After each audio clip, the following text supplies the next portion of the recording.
இந்த நியூ இயர்ல புதுசா ஹெல்த்தை பத்தி ஃபோக்கஸ் பண்ணுவாங்க நார்மலா. இப்போ வந்து வெல்த்தை பத்தியும் ஃபோக்கஸ் பண்ண ஆரம்பிச்சிருக்காங்க. ஸோ அதுல வந்து நிறைய ஆப்ஷன்ஸ் இருக்கு. இன்னைக்கு வந்து ஒரு சின்ன சின்ன அமௌண்ட் சேவிங்ஸ் அப்படின்னு சொல்லிட்டு போகணும்னா எஃப்டில இன்வெஸ்ட் பண்ணலாம், ஒரு ஆர்டில இன்வெஸ்ட் பண்ணலாம், சில கோல்டு ஸ்கீம்ஸ்ல இன்வெஸ்ட் பண்ணலாம். ஸோ இன்னைக்கு வந்து இப்போ ட்ரெண்டா உங்களுக்கு இந்தியாவில் இருக்கக்கூடிய சேவிங்ஸ் அப்படின்னு சொல்லி பார்த்தோம்னா எஸ்ஐபிஸ் மட்டும்தான். ஸோ கிட்டத்தட்ட ஒரு மாசத்துக்கு 29,500 கோடி ரூபா, 29,500 கோடி எஸ்ஐபிஸ்ல இன்வெஸ்ட் ஆகிட்டு வந்துட்டு இருக்கு. ஸோ இன்னி தேதிக்கு பார்த்தோம்னா கடந்த ஒரு 15 மாசமா ஈக்விட்டி மார்க்கெட்ல யாருமே ரிட்டர்ன்ஸ் கொடுக்கல.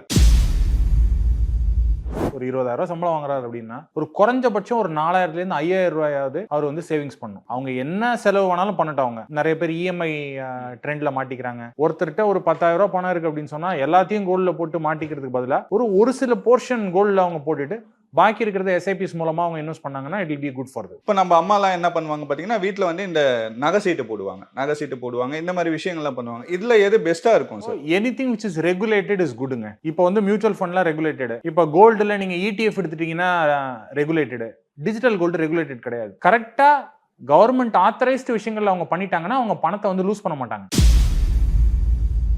இப்போ இருக்க யங்ஸ்டர்ஸ்லாம் பார்த்தீங்கன்னா ஒரு 25-28 வயசு ஆகும் சார். ஒரு 30,000 ரூபாய் சம்பாதிக்கிறாங்கன்னு வச்சுக்கோங்களேன். அவங்களோட லைஃப் ஸ்டைலில் இந்த மாதிரி விஷயங்கள்லாம் சேவிங்ஸ் பண்ணால் இந்த அமௌண்ட் இப்போ வந்து ஒரு 5,000 ரூபாய் சேவிங்ஸ் பண்ணுறாங்கன்னா ஒரு 15-20 வருஷம் கழிச்சு இது இவ்வளோ அமௌண்ட் வரும்னா அந்த மாதிரி ஒரு டிஃபரன்ஸ் சொல்ல முடியுமா சார்? ஈக்விட்டிஸ் மட்டும் தான் அதிகமான ரிட்டர்ன்ஸ் கொடுக்கும். நீங்க 4 அசெட் கிளாஸ் நம்ம எடுத்துக்கிட்டோம்னா FD, real estate, gold, equity நம்ம எடுத்துக்கிட்டோம்னா இந்த 4லயும் அதிக ரிட்டர்ன்ஸ் எது வரும் அப்படின்னு கேட்டீங்கன்னா ஈக்விட்டிஸ்ல தான் வரும். அது எப்போ வரும் அப்படின்னு சொன்னா ஒரு தொடர்ந்து லாங் டேர்ம்ல அவங்க இன்வெஸ்ட் பண்றாங்க. லாங் டேர்ம்ல பணத்தை வெளில எடுக்காம இருந்தாங்கன்னா அந்த ரிட்டர்ன்ஸ் அவங்களால ஜெனரேட் பண்ண முடியும். ஆனா சாமானிய மக்களுக்கு அதெல்லாம் அந்த மியூச்சுவல் ஃபண்டோ எஸ்ஐபி பத்திலாம் தெரியல இல்லையா சார்? அவங்க இன்னமும் கோல்டு மேலேயே தான் ஃபோக்கஸ்டா இருக்காங்க இல்லையா? சாமானிய மக்களுக்கு இன்னைக்கு வந்து எதெல்லாம் ஸ்பெகுலேஷன் அதெல்லாம் நிறைய தெரியுது.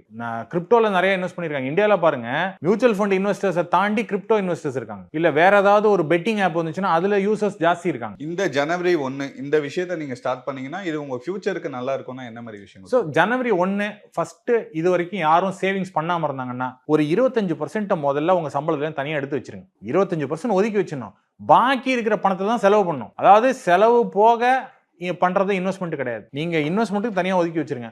நான் வந்து 50% 60% எடுத்து ஒதுக்கி வைங்கன்னு சொல்ல. நான் சொல்றது ஒரு சாதாரணமா ஒரு 15,000 20,000 சம்பாதிக்கிறவங்கள 25% ஒதுக்கி வச்சுட்டு பாக்கி இருக்கிறத மட்டும் செலவு பண்ணுங்க. கோல்டு ஏறிட்டே போகுது, எனக்கு என்ன இன்னும் 5 வருஷம் கழிச்சு நான் கோல்டு வாங்க போகும்போது எங்கேயாவது ஒரு 25,000 ரூபாய் போயிடுச்சுன்னா அந்த சமயத்தில் எனக்கு ரொம்ப லாஸ் ஆகும்.